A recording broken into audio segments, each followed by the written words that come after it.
Well, welcome back, everyone, to the Heights podcast. I am very, very excited about this interview with this great guest that we have on.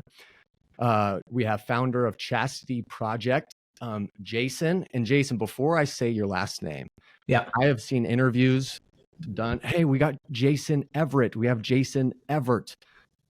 Can you just make things clear for people? Yeah. How do you pronounce your last name? It's just Evert, like Chris Evert, the tennis player, just Evert. Okay. So, but don't worry if you botch it. I've been called worse things than Everett. So, yeah. Okay. Awesome. Well, thanks for clearing that up, Jason Evert. Could you just share a little bit about yourself and the work that you have been doing for a long time?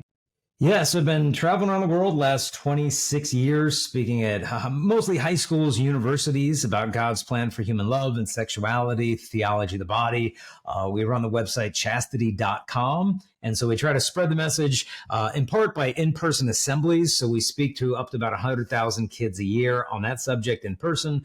And then we've got digital resources on things like YouTube, the website, social media, promoting chastity that way. And then also printed resources. So we publish about 20-something different books that people can get in bulk, really cheap, because there's a lot of kind of boots on the ground evangelists out there that don't have good budgets, but they've got big needs. And so we just try to make our resources as cheap as possible. It's kind of like arms dealers. We just want to give the ammo out there to the militia, and then they can go do some damage with it. Awesome.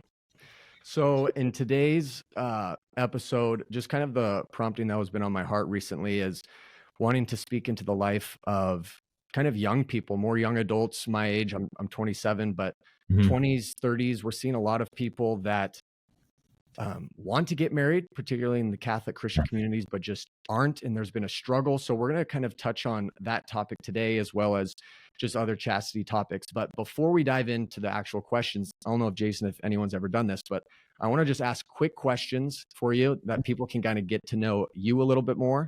Okay. Are you ready? Yep. I'm ready. Okay. What is your favorite food? The Mass. That's a great answer. What's your favorite movie? The Passion of the Christ, I like. Braveheart is definitely up there as well. So I'd say I kind of toss up between those ones. Okay. What is your favorite vacation spot?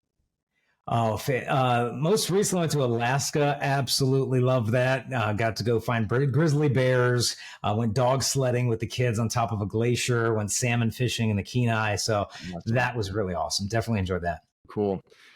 Okay. If you weren't doing ministry, what career would you have chosen? It probably would be somewhat ministry related, maybe like marriage and family counseling, that kind of thing. I was thinking initially architecture because I, like enjoy art and, design and stuff like that. But I would say something definitely more people, relationship, marriage, ministry focused. So. Okay. And this question, we have two more questions. This one's more for the guys. I assume you work out, Jason. Yep. Just got back from CrossFit about 10 minutes ago. Okay. Jason, what is your max bench, squat, and deadlift?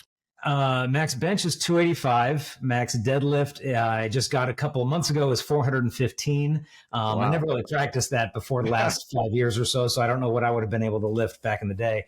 I don't know what I max on squat because I haven't really tried it until maxing out until like last year. And I got I think 275 or something. So nothing that impressive, but that one was more recent. So I don't know what I would have squatted back in college when I was benching 285. So. Okay. It's impressive. But I did win the Franciscan University bench press contest. It was half of your weight max consecutive reps. So you had to just cut your weight in half. And I think I did 76 reps. And so I ended up winning that one. So. Okay. And that was in college? When you're in college? Yeah. That was a student though. Okay. Cool. All right. Last question. Yeah. What is the number one quality that you love about your wife? She loves God more than me. Awesome. Yeah. Clear. Perfect. Great. Thanks, Jason. Okay. All right. So let's dive into just some questions that I have. So over the past, I saw this statistic over the past, from 1955 to 2005, the marriage rate has declined 50% in the United States and Canada. I recently read about something where it said that there are more women who are 30 years old who have not yet had a baby than there are women who have not yet had a baby than women who have babies. Yeah. So we're seeing this decline And there could be many, many reasons. I've been asking a lot of people, what is really the core reason of why we're seeing this decline of people getting married and maybe even people wanting to get married? What would be kind of your take on it? I think there's obviously a number of factors at play. I think one that's overlooked is the introduction of no fault divorce. And I think with that came a lot more divorces. With that came a lot more kids raised in divorced families who kind of had a different outlook on marriage in general. Some of them being like, hey, like when my wife was in high school, she figured, okay, I'm never going to get divorced because she saw her parents go through that. And I know how to not get divorced, and it's to not get married. Because if you never get married, then you never have to go through a divorce. And so I think there's a lot of people with that kind of self-protective approach. I think you've got other people thinking, okay, well, I don't want to go through a divorce, so we'll just live together. So you've got people essentially going through lots of emotional marriages and emotional divorces, but they don't have certificates for it and they don't have sacraments for it, but they're going through the same emotional fallout of going through these failed, intense, serious relationships, but it just doesn't show up on the radar screen. And so what you see is that for the first time in American history, most Americans are single. And like this, we've never seen this before. And so part of it is that fear of marriage and the fear of the failure of marriage and maybe wanting to have a lasting love, but not knowing the ingredients that are necessary to make that come to fruition. And then I think another key factor would definitely be the rise of pornography, especially among men. I think of what's happening in China right now. They had the one child policy in effect for a long time, and they disproportionately aborted female babies to the tune of about 20 million versus the males. And so now all these babies have reached marriageable age. And now you've got like 20 something million more guys that are 25 years old and they're looking for their wife and like, where's your wife?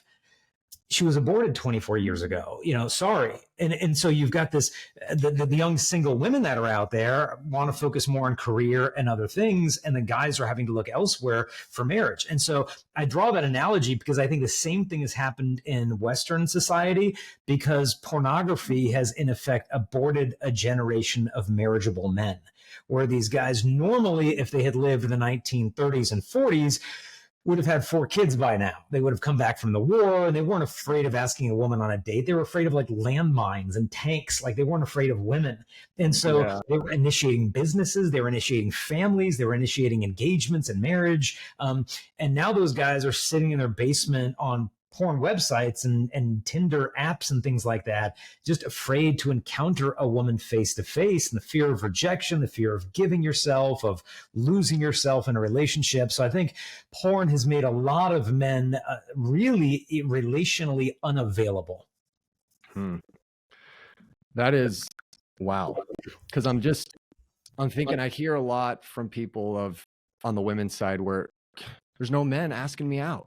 There's no men pursuing me. And then the guys are sometimes blaming the women and all this. And I often see this kind of almost like a battle or this struggle.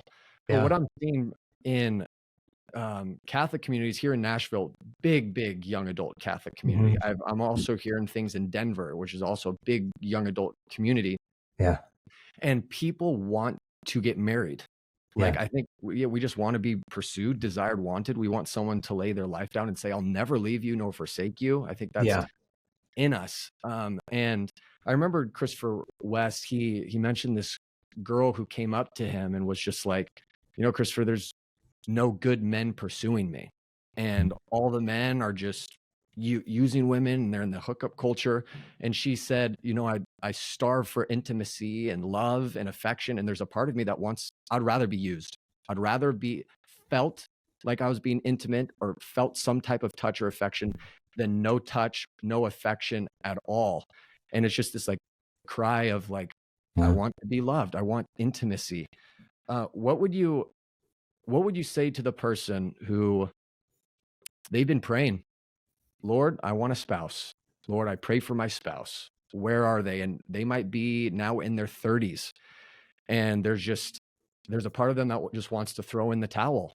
Like, I give up. I've prayed. I've looked. There's nothing. What do you say to those people? Maybe what's advice you give to men who want to be good men, want to pursue women? What advice would you give to men in particular, and maybe women in particular? Yeah, I mean, the first thing I would do is affirm that yearn, affirm that ache validate that suffering, as opposed to just like, well, just hang on a little longer. Like, let's go there and say, yeah, like God has not abandoned you. He's the only one that really knows just the agony, because it's not like you're longing for something bad. It's like, oh, I really wish I could build a methamphetamine lab, but God won't let me do that. It's like, no, you're aching for something really good and noble and holy and beautiful.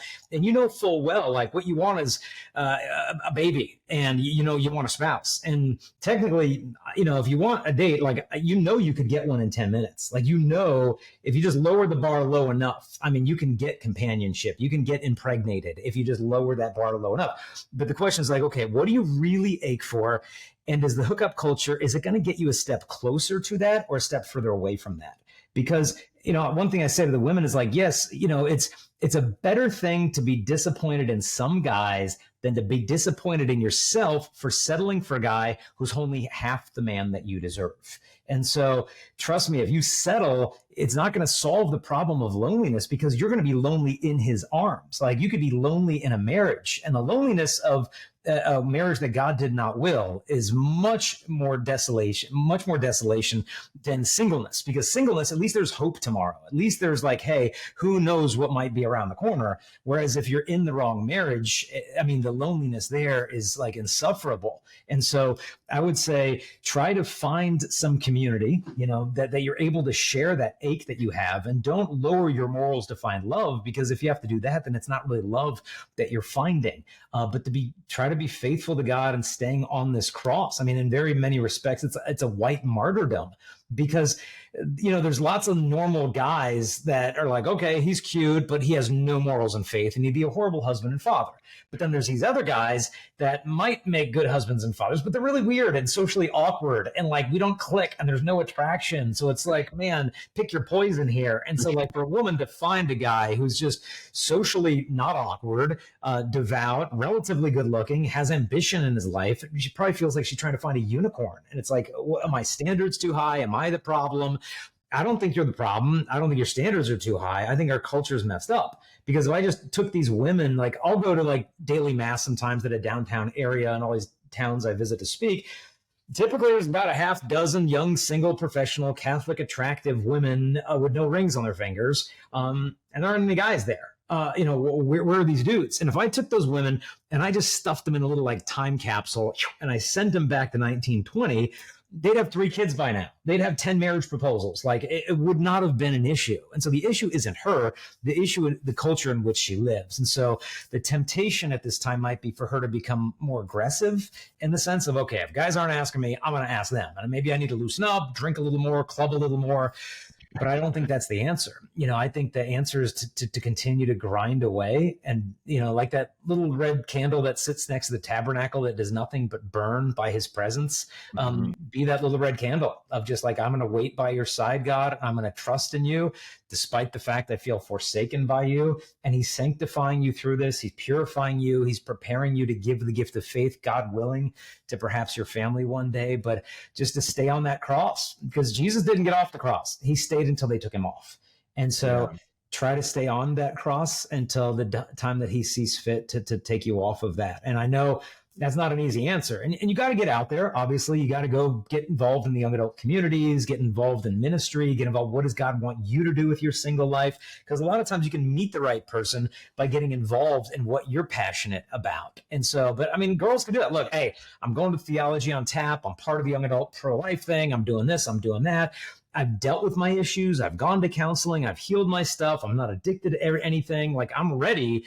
Where are these guys that are ready? And so I think we've both got to focus on, what are my own demons that I've got to slay? What are my own, ambitions that I need to pursue? What are my own wounds that I need to heal?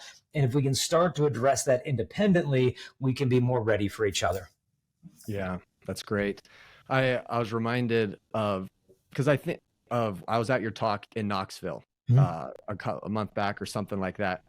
And I remember, you give out all free resources. There's hundreds of books on the table, and you say to all of the 600 high schoolers, these are free for you. They're all free. And I remember just seeing all of the women rush to the table. All of the women rush, and a couple guys, and then I see just a group of guys just storm out. And for me, I'm thinking, okay, what's up with the guy? What are they doing?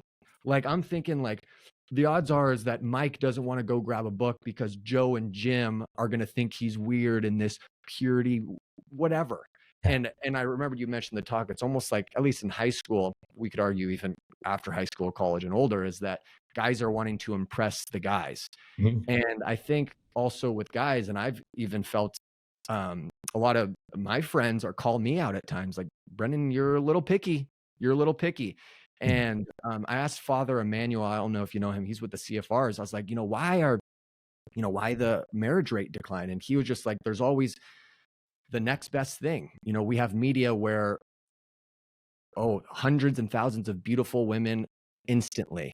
Mhm. What would you say to the guys in particular? Do you feel like there is a sense of standards are way too high, or hey, there's just some insecurities in the guys and you got to get over that because Yeah. you're trying to impress the guys? What would you say to them? Yeah, well, one, it's what's interesting with the free resources at the end of the assembly. Typically, once a group of guys goes to that table, everybody goes to that table. They just have to see other males validating it, and then they feel free to do it.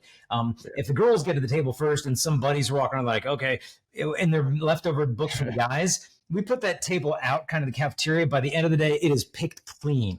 The guys come, but they come kind of like Nicodemus. They come kind of in the night to visit Jesus, when no one else is around. But they're hungry, they're starving, but they want to impress each other, as I mentioned, more than they even want to impress the women. And so a lot of times, they'll just wait till their buddies aren't around, and then they just gobble the stuff up. They're starving to death because they want to know how to love a woman rightly, but they don't want to look like they don't know how to love her. And so I think for the guys, it's not that your standards are too high, your standards are too low. And what I mean by that is if like my standard for a woman is she looks like an airbrushed, flawless supermodel porn star, your standards aren't too high. They're a lot too low. And because essentially you're valuing a woman as a collection of body parts, and you're robbing yourself of the capacity to be captivated by a woman. Because I'll have wives tell me that, like, my husband's addicted to porn, and so maybe I just need to be skinnier, or I need to be more sexy and available and this. I'm like, look, you can't compete with those women in porn. And they're like, I can't. I'm like, no, because the women in porn can't even compete with the women in porn. If you get guys faithful to like one porn website, like, I won't leave this one woman because she's just so great. No, it trains you in mental polygamy. And so it's an impossible goal to be when these guys have trained themselves that, the part of the brain that's, easily trained when it comes to sexual arousal is called the medial preoptic nucleus. So like it teaches you that trained response, like Pavlov's dog. You ring the bell, the dog salivates, ring the bell, the dog salivates. And so when a man is looking at pornography, masturbating, he's essentially training his brain that what is sexual arousal is dirty, illicit, forbidden sexual fantasies that are always new. Okay, because that's all porn is. It's a dirty, illicit, forbidden sexual fantasy that's always brand new. Okay, a wife isn't any of that stuff. She's not dirty. She's not forbidden. She's allowed. She's not a fantasy. She's the real thing. And she's not brand new. She's the same woman that you marry, that you fell in love with. It doesn't change tomorrow. And so how do you shift from like, this is what I trained my brain would arouse it, to now the opposite of all of that stuff? And it's just like the wife's body isn't the problem. Wife's behavior or lack thereof is not the problem. The problem is that he needs to retrain his wounded brain. And he's the one who crippled his ability to be captivated by a single woman. And so it's not fair for him to blame shift and gaslight and be like, no, you're the problem because you're not available enough. You're the problem. You won't do this stuff that they do online. I just have needs. And, I'm not cheating on you. I just need an outlet because a man's going to be a man.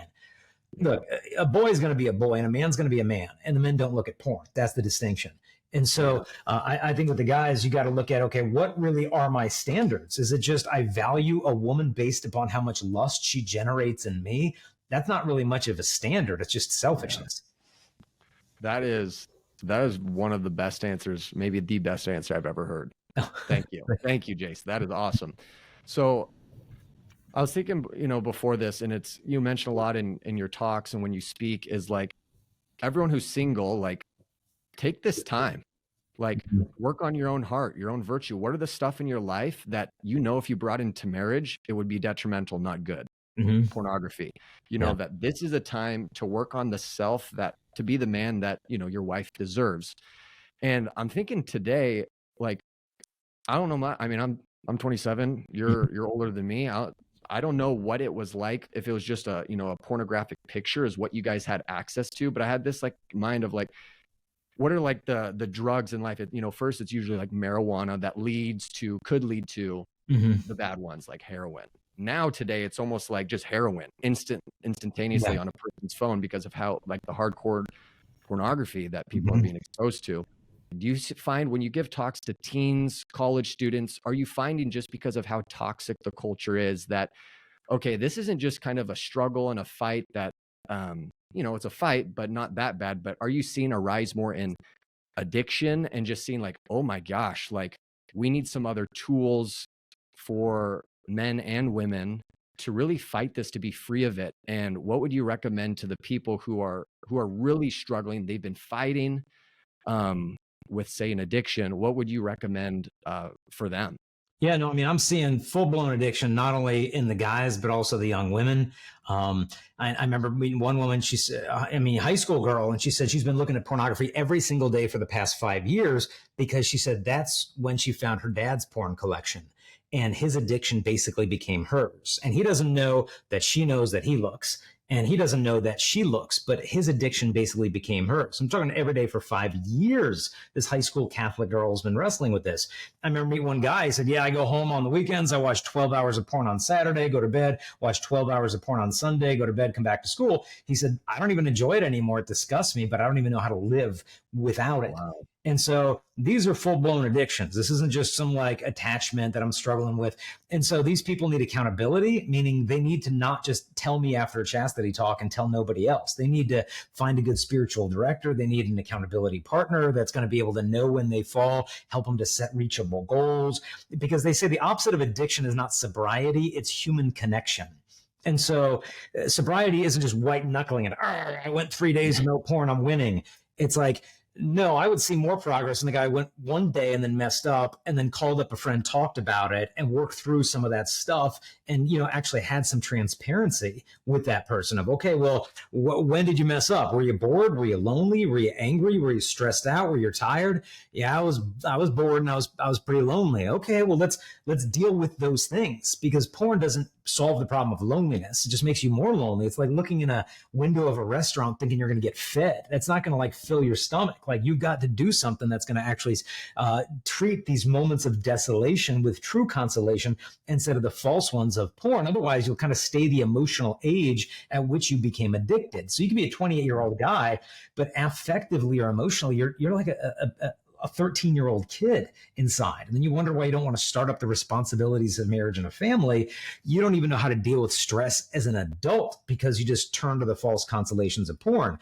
And so Matt Fradd and I came out with a book called Forged, where we really do, it's a 33-day game plan to find freedom there. And it's not just the spiritual approach. Okay, go to confession, pray more rosaries. It's not just a theological approach. So let's understand the theology of the body. It's also the psychological. It's also the physiological. It's also the relational, the sociological. We enter into all these phases because, hey, maybe your spiritual stuff is up to snuff and you're doing your devotions and you're praying and you're using the sacraments.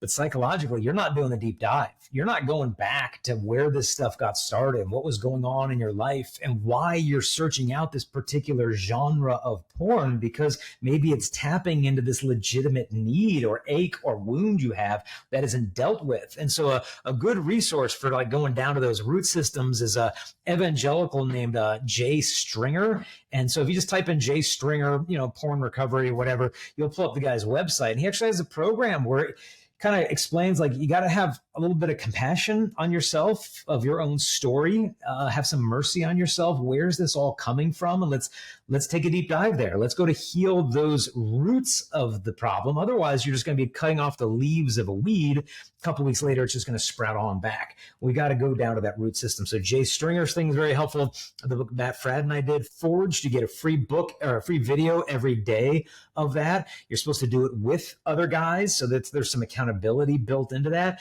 Matt Fradd did one called Strive 21. And so there's programs out there. Our website, chastity.com. If you go to chastity.com/porn, it has these all there. So chastity.com/porn is an article called like the top, I think it's like the top 10 or top 15 ways to stay hooked on porn.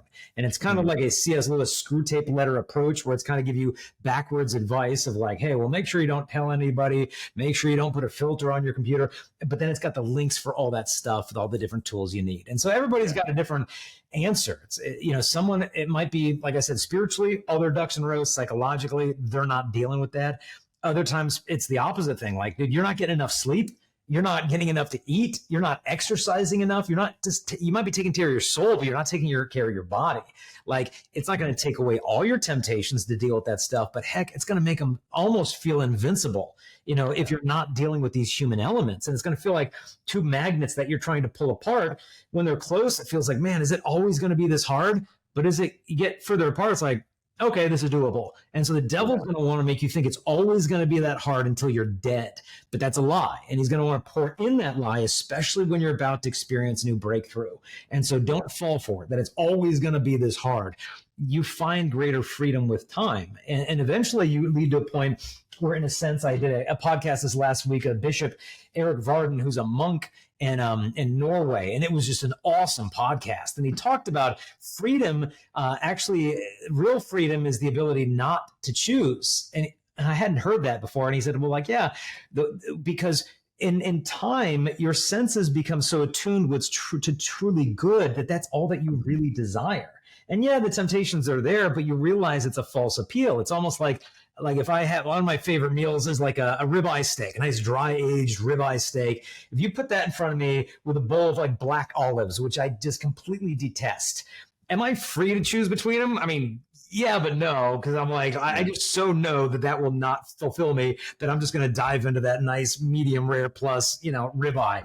And so in the same way as God purifies our intentions, we realize what's truly good, and we can more clearly see how the counterfeit won't fully satisfy us. It won't mean that our sexual desires disappear, but they become purified in a sense. And it's obviously a process. I mean, the bishop talked about, there was two stories I'll just share real quick. One, he was a young priest, and an elderly priest there in Italy came back to their residence and was just glowing and happy. And, Father Varden at the time was like, wow, Father, like really happy. And he was just delighted.